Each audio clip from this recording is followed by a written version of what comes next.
Une vulcanologue, Anne Fournier d'Annecy, créatrice de la première fondation destinée à anticiper et gérer les risques liés aux éruptions volcaniques.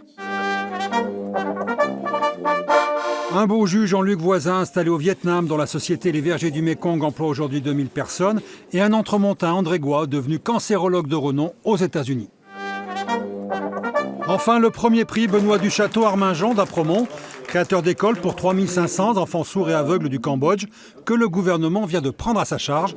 Tous ces expatriés l'affirment, leurs racines savoyardes sont à l'origine de leur réussite.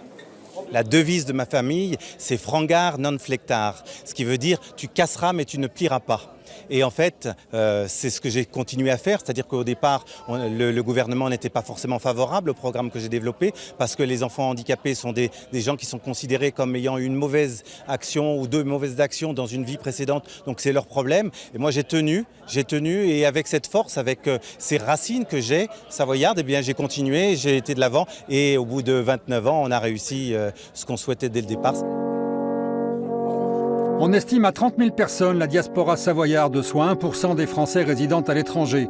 L'Association des Savoyards du monde en a identifié 7 000, répartis dans 62 pays.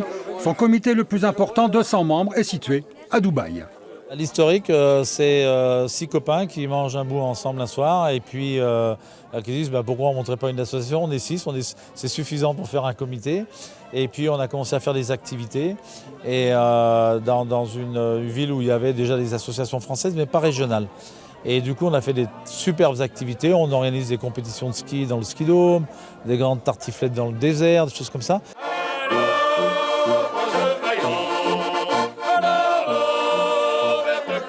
C'est bien évidemment sur la chanson des Allobroges que tout le monde s'est dit au revoir et à l'année prochaine.